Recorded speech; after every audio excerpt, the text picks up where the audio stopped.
Hey everyone, today we have a super special guest. We have Kevin Kreider. He is a life coach and fitness coach. Kevin, welcome to the Fearless Asian Man show. Thanks, Jeremy. Like your intro. Nice. I practiced it a little bit. So today we're going to talk about a lot of really fun topics, and the main two topics we're going to talk about will really focus on using self-improvement for Asian guys to improve their confidence, as well as how Asian men have the same internal struggles, despite the fact that they may be located in Asia, such as Singapore or America. So Kevin, one topic that I would love to cover today with you is how Asian guys can use self-improvement to improve their confidence. A lot of Asian guys, quite honestly, come to this podcast because, they saw that episode on how to date white girls, and that's really appealing.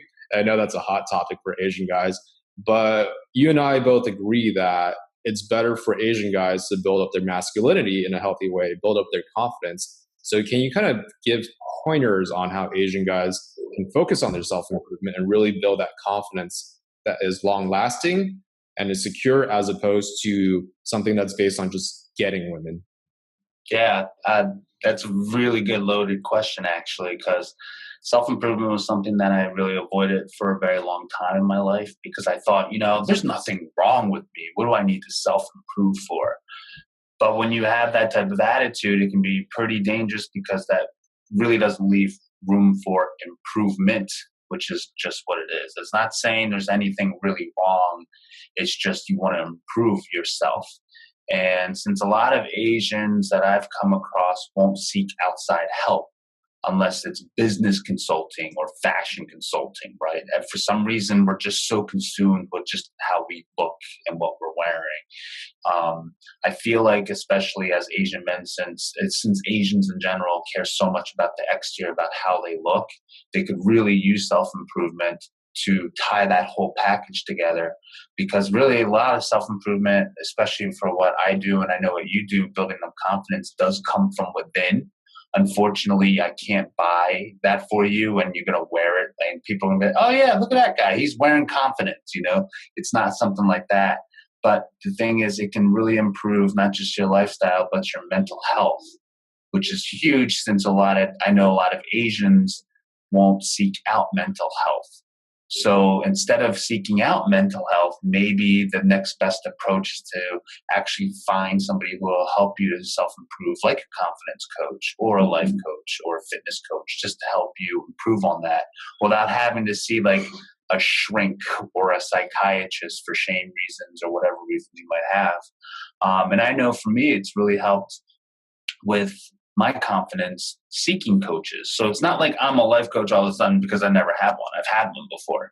And he was a great tool in a sense, like I get to bounce ideas off of him. He gets to see what he called blind spots in the way I was behaving, the way I was thinking, and to give me another option that could empower me, that would actually give me a better result than my own idea.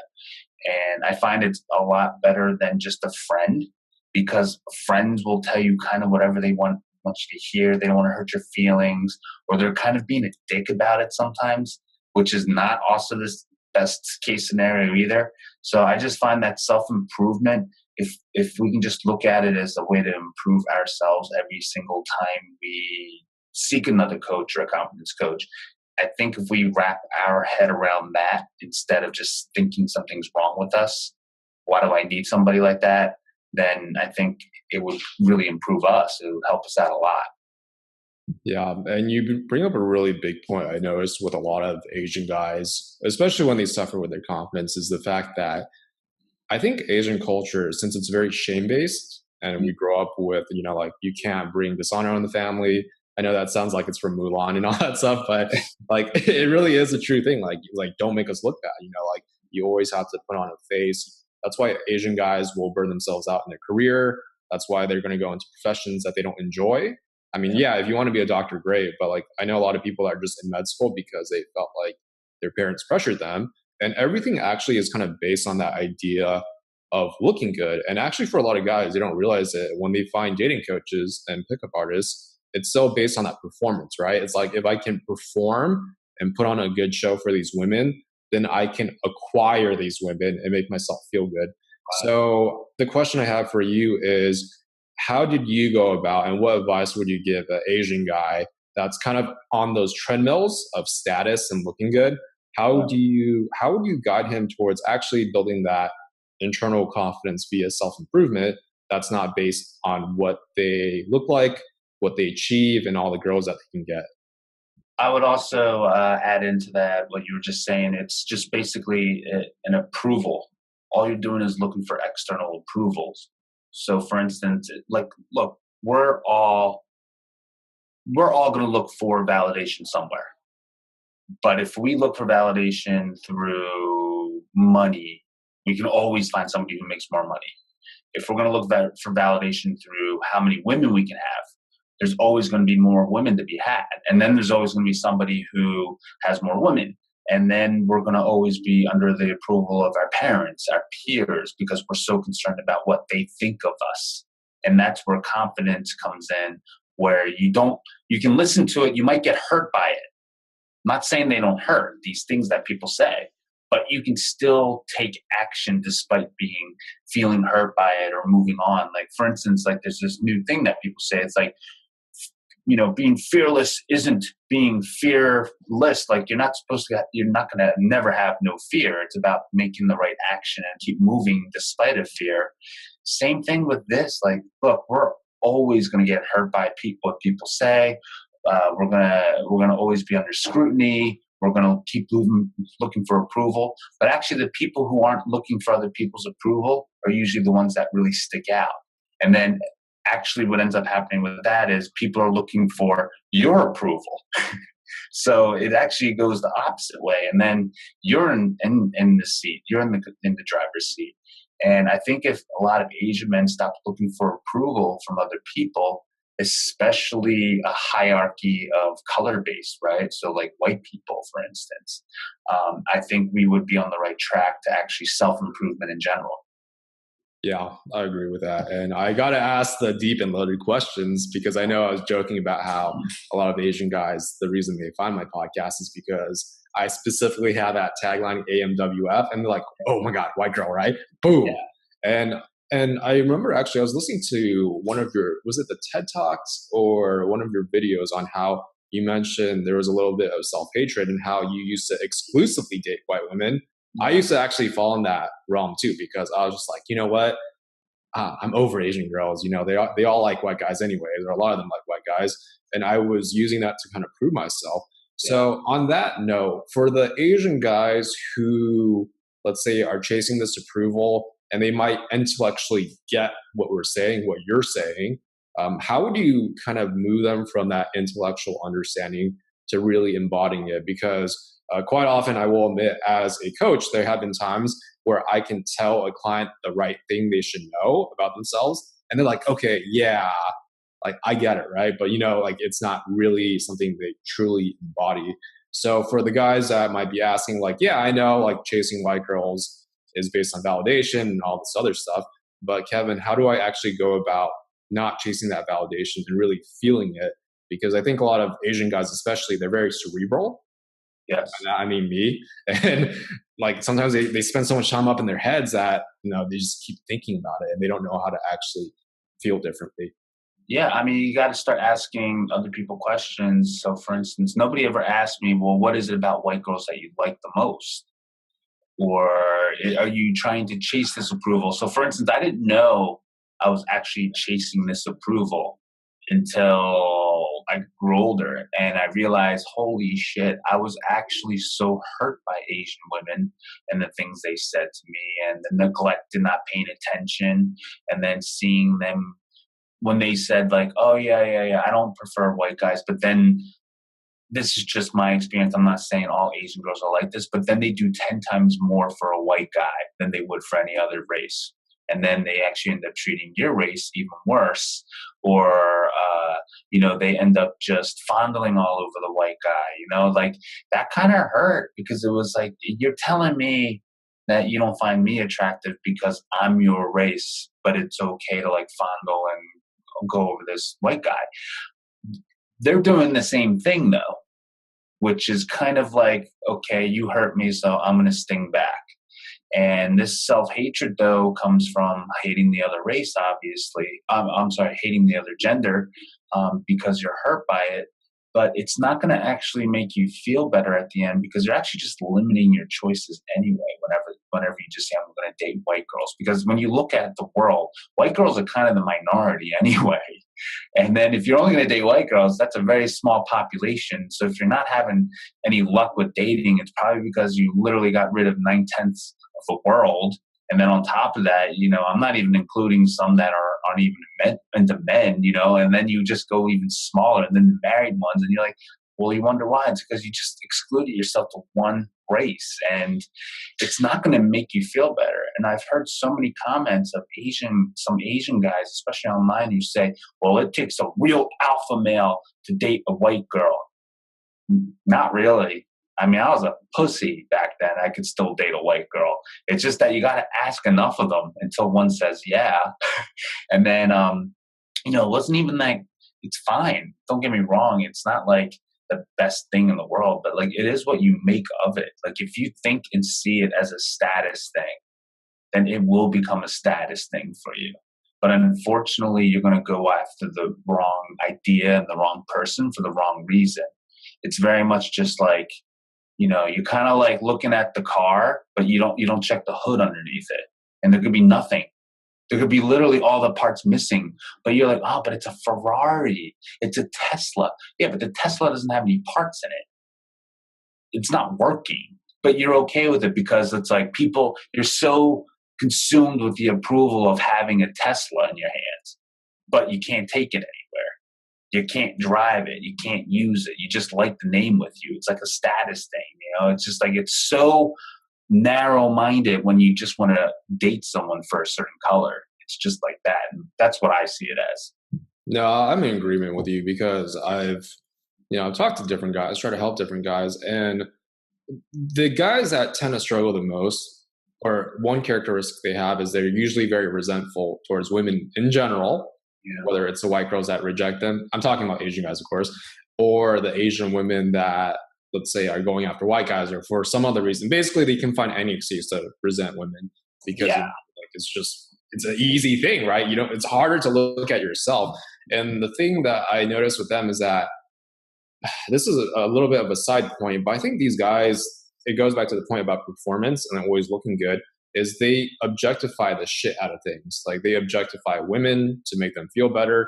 And the example might be like this. If you objectify women, there's a high chance that the thrill you get from, let's say, having sex with a woman is the fact based on how she looks, and the fact that you got her not because you actually enjoy the act itself. Because I've had clients who said, like, I actually don't quite enjoy sex. And I'm like, well, not to knock them, but it's just like, okay, that means you're chasing, that, oh, I got this girl. Like, oh, I had sex with her, versus actually just truly sexually connected with that girl. And that's one thing I noticed, which I think is pretty interesting. But on that note, I do have a question for you. Obviously, we're all very familiar with the issues that Asian guys face, but you mentioned that you found the internal issues that Asian men face have been pretty consistent, regardless of, let's say, Asia or the US. Do you mind elaborating on that? Yeah, so I just recently took a couple trips to Singapore. The last one was very recent. The first one before was 8 years ago, um, or maybe a little bit less. It was 6 to 8 years ago, and I noticed a common theme going on the first time I went to Singapore, which was that it was very heavily white influence, which I didn't realize. And when I got to Singapore, there was an immediate ladder or hierarchy, I should say, of what is considered not just superior, but what's attractive. And the white person was first, especially the white male. Then came half Asian, half white, and then came American, Korean, Chinese. They even broke it down into countries, and if you were American born. And I thought that was absolutely insane. But the thing is, it's actually getting very strong, the influence on there. And, there's someone that I had in contact with in Singapore. Actually, I'm kind of dating her currently. And she tells me how much that's happening in Singapore and how she sees it, and it makes her sick. And I don't want to talk for her in this. I'm just telling you what she's been telling me, but it's kind of sickening how all these Asian girls in Singapore just like white worship these white guys. And I didn't know what white worshiping came from until I went to Southeast Asia.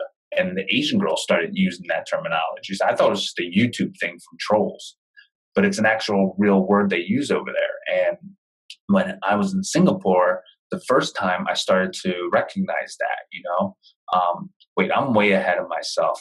I'm going to Singapore in August, but what I've heard is that it's actually getting worse from the girl that I'm dating. Like it just keeps getting worse and worse every year.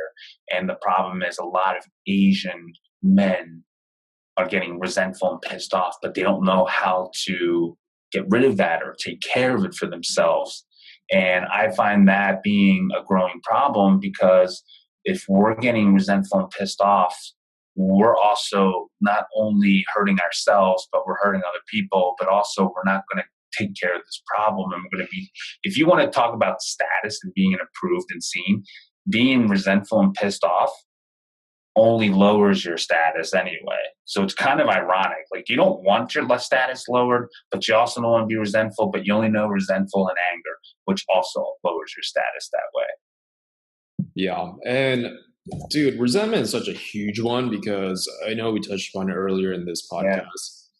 But so many guys, man, like, and I say this with love, because I'm not trying to like out the guys that are asking me for help, or the Asian guys that want and are willing to be vulnerable to ask for help. So for the guys listening in that position, kudos to that, if you're willing to work through your anger. But I think this anger also happens due to the fact that a lot of Asian men grow up in very emotionally repressed households rather. And what happens is, I think anger is two sides of the same coin of shame, right? They don't want to feel like they're not good enough. So instead of actually healing that wound, right, they cover it up with anger. It's a very reactionary response. Totally understandable, by the way, because like if things aren't going your way, of course you're going to get angry, because it feels a lot better than feeling weak and helpless. Yeah. And that ties back to shame. But a lot of Asian guys do kind of struggle with that anger. And the question I have for you is, in terms of healing that resentment, especially since a lot of Asian guys, let's be honest, like they haven't really done the inner work in terms of really being able to tap into their emotions and process it, what would be your advice? Because they might be like, oh shit, like he's describing me. Like I feel really angry that these Singaporean women or these Asian women love white guys so much. Like, how do I actually heal myself so it doesn't like control me? Yeah. So the first is recognition, right? So you recognize that you even feel that way and that it's lingering, for instance. So if you can't recognize it, you can't solve the problem. And then the second thing I would say is to actually get in connection and get help. Get help from another Asian guy or another man who can actually help you through this and connect.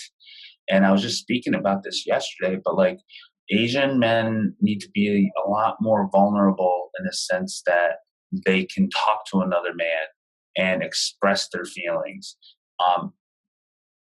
not out of anger, because that doesn't get shit done, even with another man, but to just explain and tell them and share, and then you can help heal each other that way, actually. I know that a lot of guys kind of scoff when girls get together and go into support groups and cry or talk about their emotions and feelings. But there's something to it. I mean, there really is, because look at all the school shootings that are happening now in the USA. There's so much pent up anger between men, period, that if we actually were seen as like a man still, but being able to be vulnerable and to share emotions and all of that, like, then I think we have a good first step. Like a lot of people I remember saying to me like, wow, it's amazing you can go on that stage and talk so like truthfully. I'm like, well, guess what? I don't know any other way anymore. I used to hide it back in high school, a little bit of college, right? I used to hide all that shit and pent it up and not want to express anything except through anger. But I saw where it got me. So like, I don't know anything more because I feel so much more released from it. because I get to talk about it a little bit. I probably get to talk about it a little bit more than the average Asian guy too. Like, I mean, like talking to you about it in person like this. A lot of Asian guys, they only have the keyboard to talk about it, but unfortunately that's not the right connection, and connecting with other men and doing any type of internal work. Like, it's really been a blessing to actually be able to be asked to go on the TED stage and talk to you and do this documentary called The Ugly Model and just lay it all out on the table. It really is, it helps. It really helps heal it.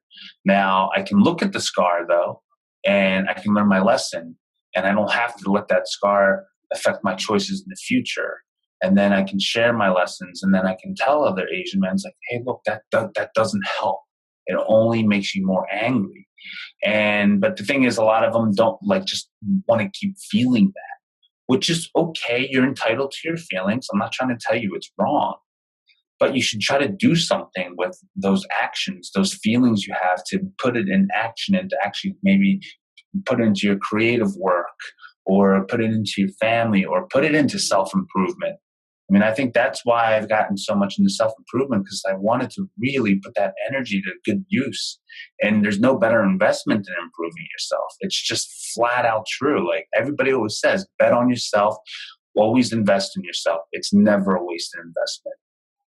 Yeah, I agree. And I gotta say, especially what you mentioned before, when it comes to attracting women and people actually in general, no one likes an angry motherfucker. Like, I'm just gonna put it that simply. It's such like an off-putting energy.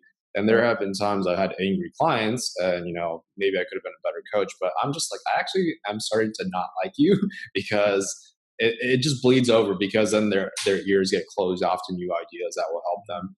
And Yeah. a lot of Asian guys, to reiterate on Kevin's point, it is absolutely crucial and helpful if you're able to find like a band of Asian guys specifically, or even men, and you're able to really, bare your soul, be vulnerable, and have other guys say like, I hear you, man. Like, I've been through that. It's fucking shitty, but I'm going to help you get through it. Because I think a lot of times, actually, to get a little bit woo-woo and more spiritual and more of the life coachy side of me, is what they're seeking, and this is probably going to stay in the heads of some Asian guys, and years later they're going to realize I'm right. I don't mean that to be like arrogant about it, but they're actually seeking connection and love. Yes, 100%. Yeah. Isn't that what we're all looking for at the end of it too? Like when we're putting on that Gucci wear, when we're going for that Tesla, when we're going for that job promotion, when we're going for the approval to become a doctor for our family, not bring shame. It's because we're looking for connection and love, but we're getting it from all the wrong places. So the things that we're doing isn't working for us. But the problem is Asian people think, well, and I'm sure this is a human thing too, not just Asians, but Asians specifically too, is that we just keep wanting to do more and more and more of it. We're like, well, we just haven't done enough of it. That's why we don't have it yet. That's not true. It's absolutely the wrong type of life principles and way to live. It's just going to lead to misery, Like I've chased a dollar before. I mean, I remember I got burned out in personal training. I had a very successful personal training career in just 2 years. And I was like, this sucks making money, actually, like what I was doing, which was personal training. I'm sure if I would have stayed in it, like I would have found a better way, but like it was exhausting, and I thought it was bringing me happiness.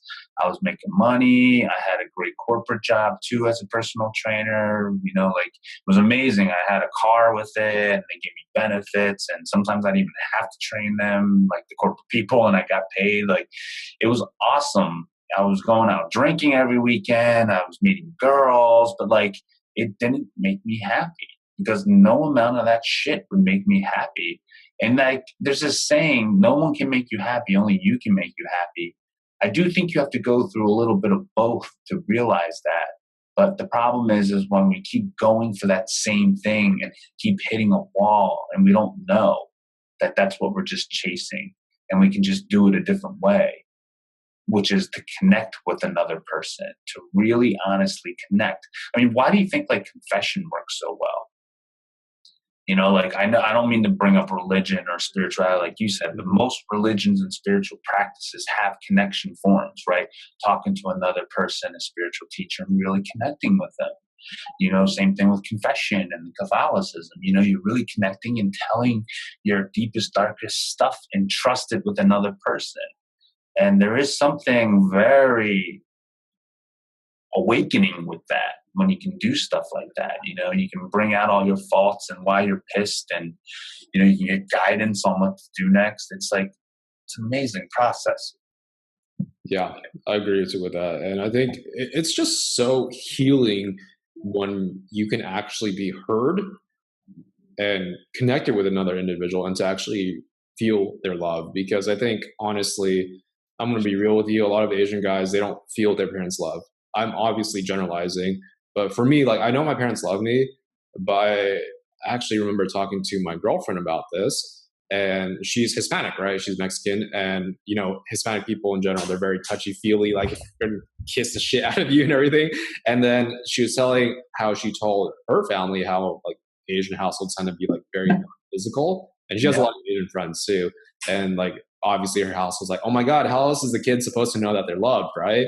And I think this is why a lot of Asian guys, specifically when it comes to dating, specifically when it comes to like making moves on girls, they're very not comfortable with their sexuality and being physical, but they're also just not comfortable like expressing love, receiving love, and being able to hold space for that, because we haven't been conditioned by our family in terms of being able to receive it.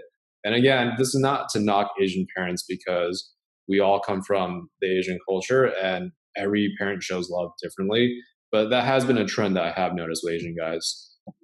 Yeah, and I would say that I've noticed even women do this, right? I've heard stories of women resenting their Asian parents, and that's why they only date white guys, because all the Asians remind them of their parents. Yeah. That's and then you can go deeper into that, but the thing is, you can actually just look at that, and you can have more compassion, that's for sure, for your parents than you're currently doing, and not taking it out on the rest of the world, because your parents are your parents and they were raised in a certain culture. They're only doing what they know best. They're not doing this shit to make your life worse. They didn't have you and say, how can I fuck this person's life up? Nobody goes into that. You want the best for your kids. And they were just taught a certain way.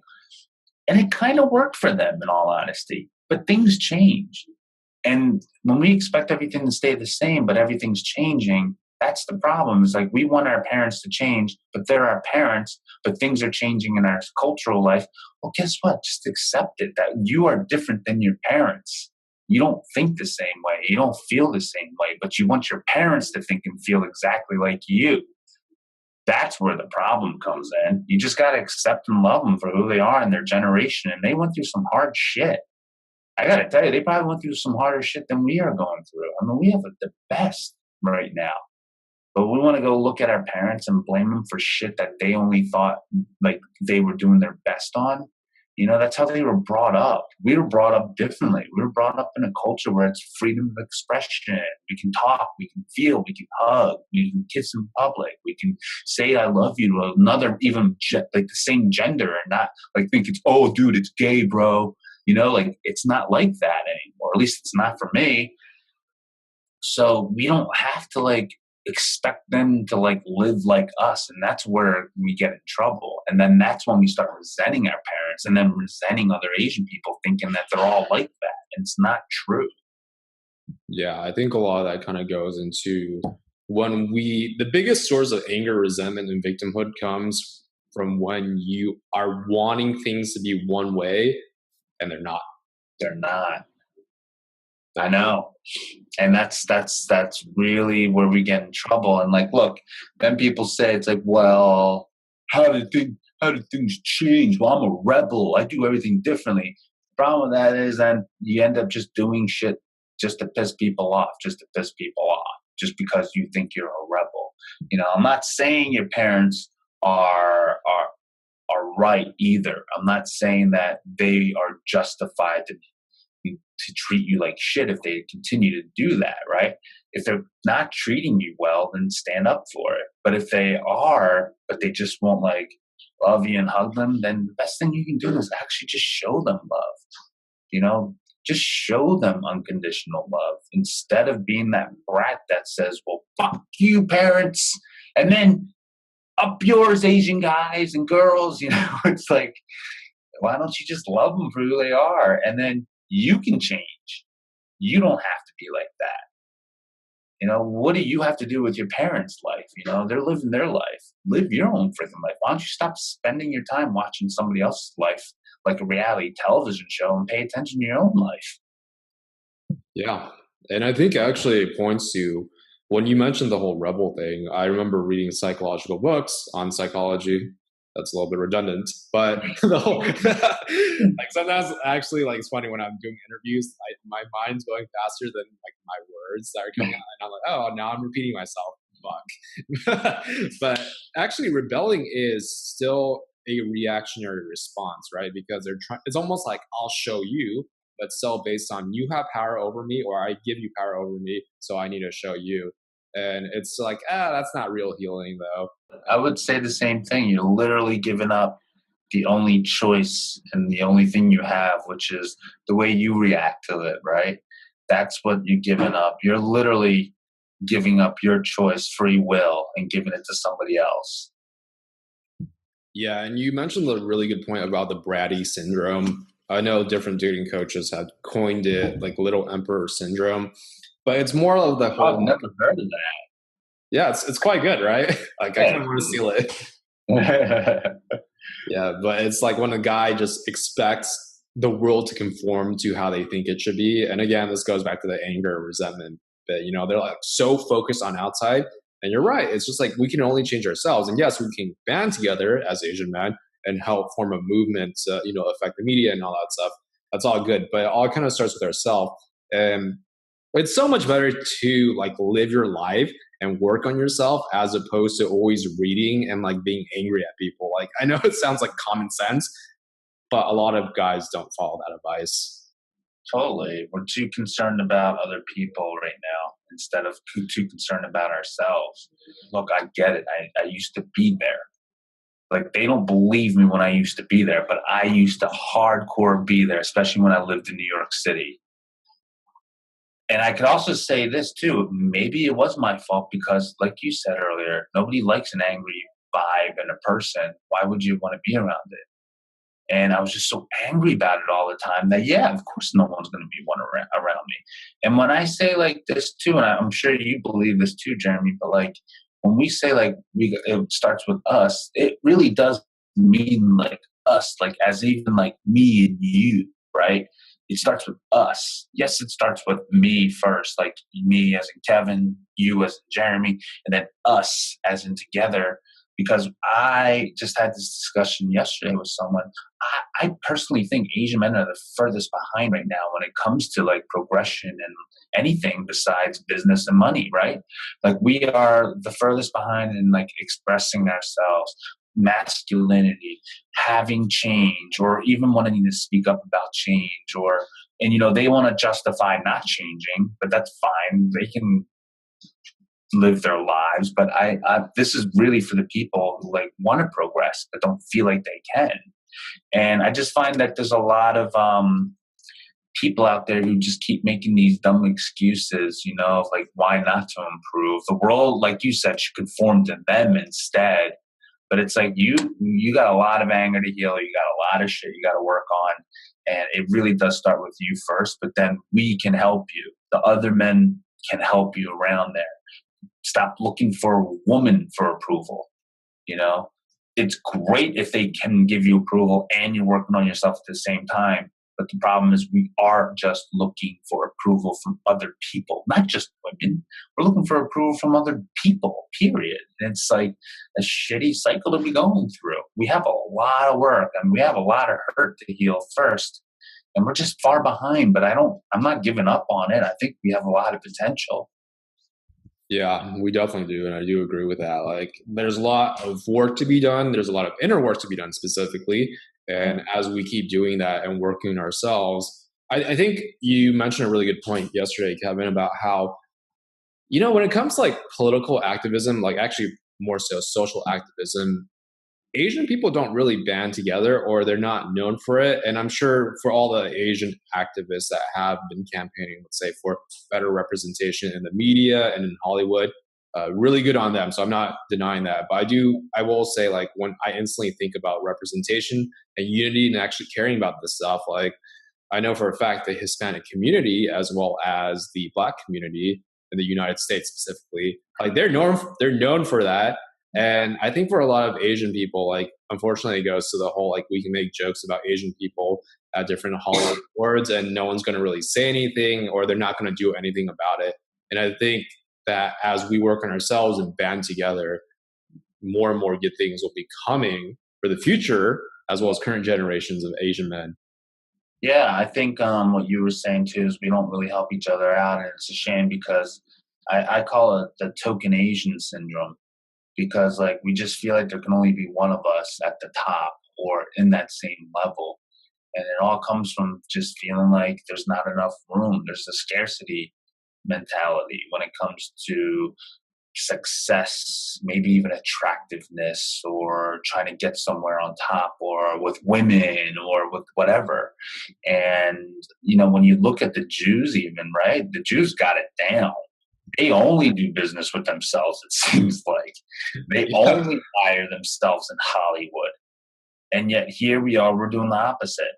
We don't want to hire ourselves. This is mostly American culture, obviously, you know. But like I'm just saying that like even in other cultures, it's like you gotta be really freaking special to like get into their circle half the time. Where it's like us, it's just like, oh, you're white, you're allowed over the border. Like, yeah, come over. Here's special treatment. Yeah. What a low standard that is, you know, what a low feeling of self-respect for your own identity and your own race and who you are. You know, that's a very low thing to do. Yeah. And I gotta say, on that point, for the Asian guys that are listening to this bit, specifically in terms of that white worship part, how would you recommend people to get out of that? Because that thing drives me fucking crazy.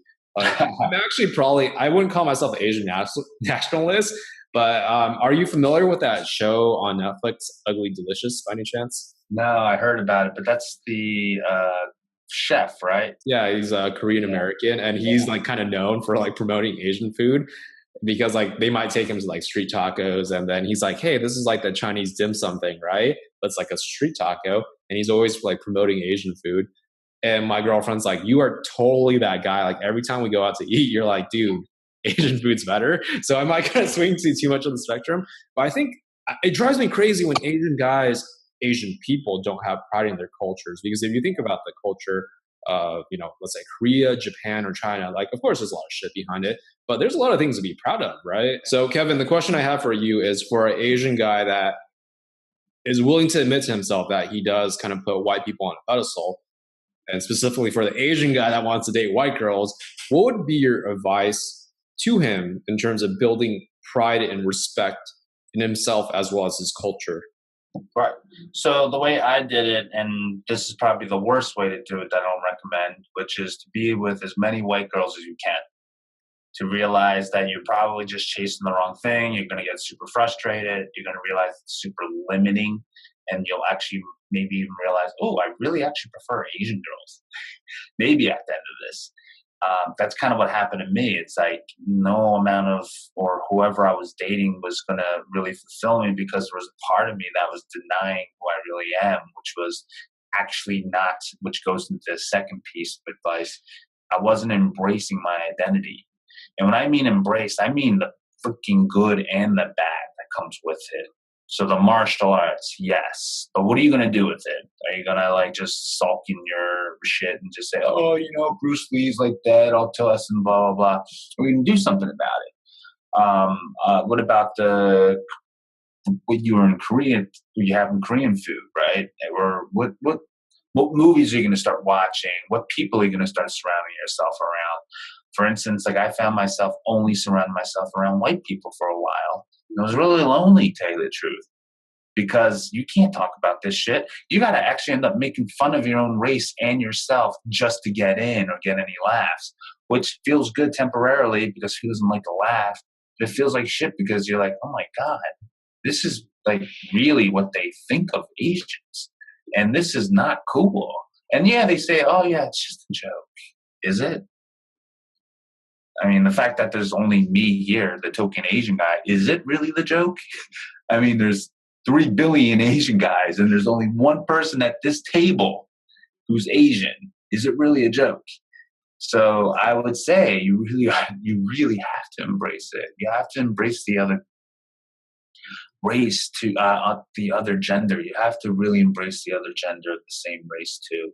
Because if you actually say, and this is a shitty thing to say to another race of your same gender or a different gender, is that I don't find Asian men attractive, or I don't find Asian women attractive, but yet you are Asian.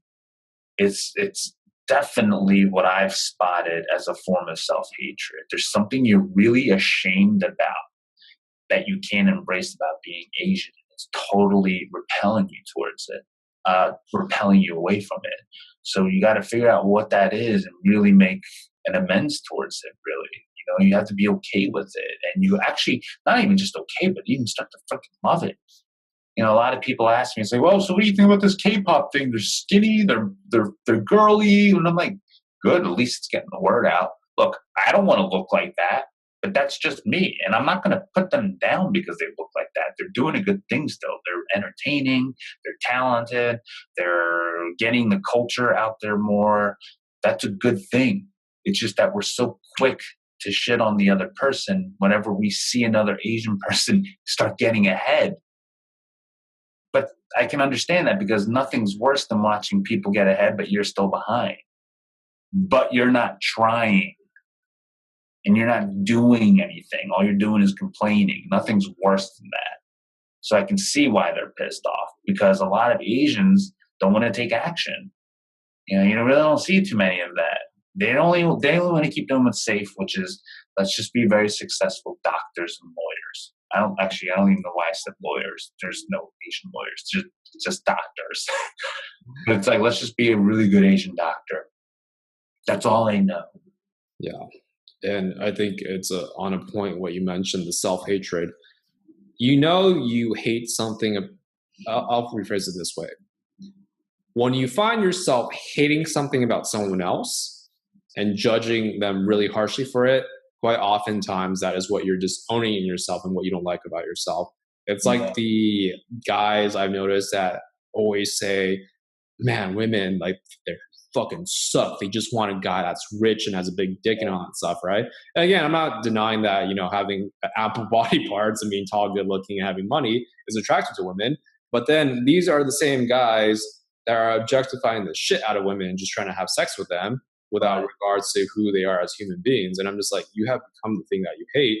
And this is understandable, but it's always like a little bit of a mind fuck when people realize that. And you touched upon a really good point, is like, you got to embrace everything about it. Like, all the parts of being Asian. You can't, it's not like a pick and choose thing where you're like, I like being Asian because of insert good qualities, but all the other stuff that comes with it that you think is a negative, you can't just disown it.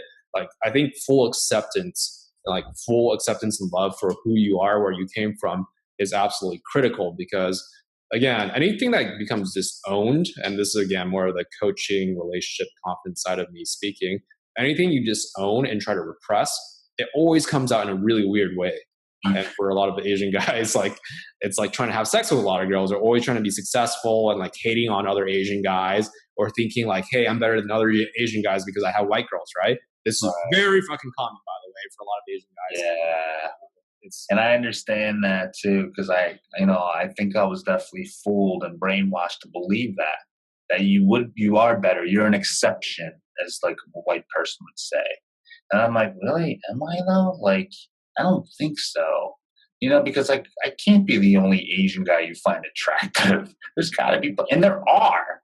It's just that I just so happened to come in their path at that time. Yeah. But it is kind of crazy, man, like how we will compete with ourselves that way by trying to have like a white girlfriend and one up each other, or be that guy who has that car with all these girls in here. I mean, like, look, I'm sure white people do the same shit, but it's like, but it's amazing how we are doing that to ourselves, and we're not even on top of the top of the game or on the list, and it's just or on top of mind for people.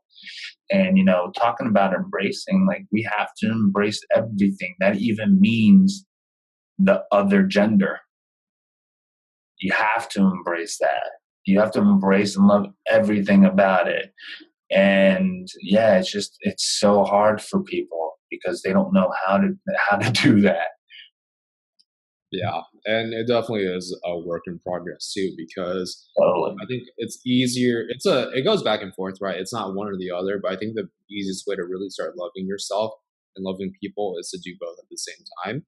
A Hmm. lot of times, Asian guys, actually guys in general, will always get hung up on these mental cognitive dissonance threads where it's like the chicken and egg. Like, do I love myself first before I love other people? Vice versa.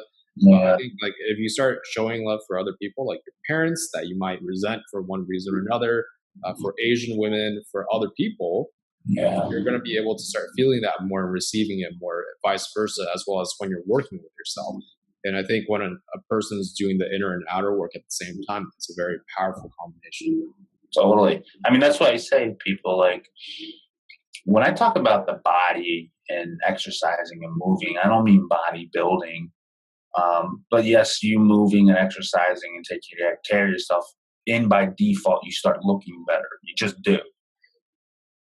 But moving is part of it. Like, you just have to. That's what we are made to do. And it is the improvement of the outer and inner. It's improving the outer body, which in tune actually helps fix the inner too. And then because it's the inner work that's being fixed, the outer also looks better too. It's not one or the other. It's almost like trying to chop your head off and separate the body from the head. You're just not going to go anywhere. It just doesn't make any sense either. It's like denying that we're actually a human being and we have a heart, mind, and body and a soul, if you want to go that far, right? Like, I don't know where people's spiritual paths are, but I believe we have this special spiritual soul and energy, and to deny all of that and try to separate it and only work out one is kind of crazy. Yeah, I agree. Like as you said, we are a heart, mind, body, and potentially soul. Again, depending on their religious beliefs. And for me, more on the coaching methods, I'm sure that you use or I use, it has to be everything at once, right? Because like your body, if you are looking at it from strictly a physical point of view, like the mind, heart, and body, they're all interconnected, and you can't do one without the other. And I think a lot of times we're kind of diving more into like coaching methodology, but a lot of times people only focus excessively on the brain, Yeah. specifically for Asian guys, or too focused on the thoughts, but they're not feeling enough in their heart, right? They're not listening to their gut. They're not listening to what their body's telling them.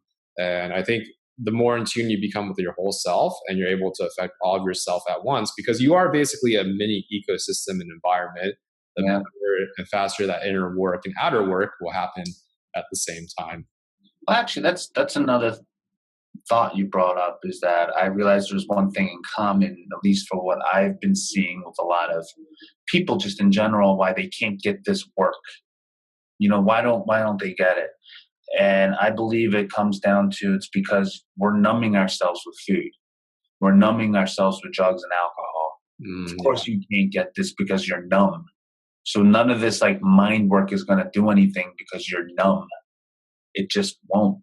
So that's why I say it's like I think there actually is a more of a pecking order of things you should work on, because like, let's just say you don't change your numbing of your body, you don't do drugs or alcohol, and just somehow all of a sudden you do the right drug for instance, and you get psychologically enhanced, and it's temporary though. But there's other things. That's why I love nutrition even, is because that's something that you can always rely on, and it works 100%.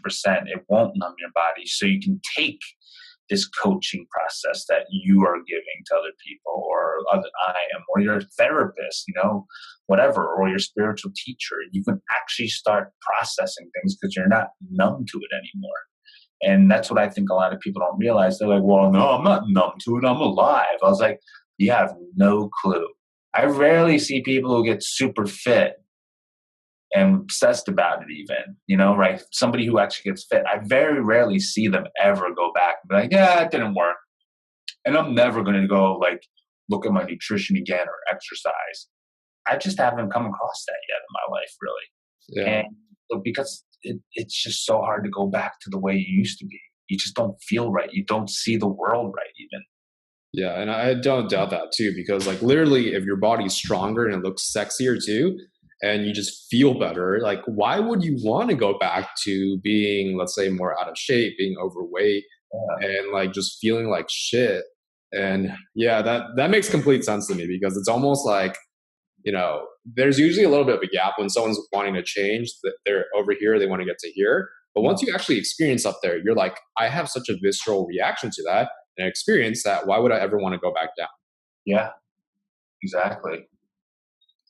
Cool. So, Kevin, we had a lot of really good points that you covered in terms of helping Asian guys with their masculinity. I think a lot of guys will get a lot of value out of it, especially the people that are willing to open themselves up and be like, oh my God, they're describing self-hatred. Actually, I don't really like myself, my race. So for the guys listening, if you're willing to keep an open mind, you'll get a lot out of Kevin's wisdom. And with all that being said, Kevin, what is going on in your life? What do you want to let the audience know about? And how can they find out and learn more about you? Actually, I want to add on to that one quick second, Jeremy, is that if they're not ready for this, I'd actually be curious if in a couple years from now, if they re-listen to this, if they would hear this podcast in a different lens, in a different way, because maybe they've changed and been exposed enough to this and done enough self-work, or just grew enough in those 2 years that now this stuff's making sense. So I'd be really curious about that. But recently what I've been doing is I've been part of a documentary. It's called The Ugly Model. It got fully funded, which is super cool, which means that it can be a little bit higher quality production, and it means it'll be finished, cut, and released hopefully next year. The first copy, if I remember the director Doris telling me, is that it'll be out by the end of this year, the first cut and ready to go, and then it'll show in the first film festival in 2019, early, hopefully. And that's what I've been part of. So it's called The Ugly Model. And I've been working on my own coaching business. I've been doing fitness and life coaching. You can find my stuff on kevinkreider.com.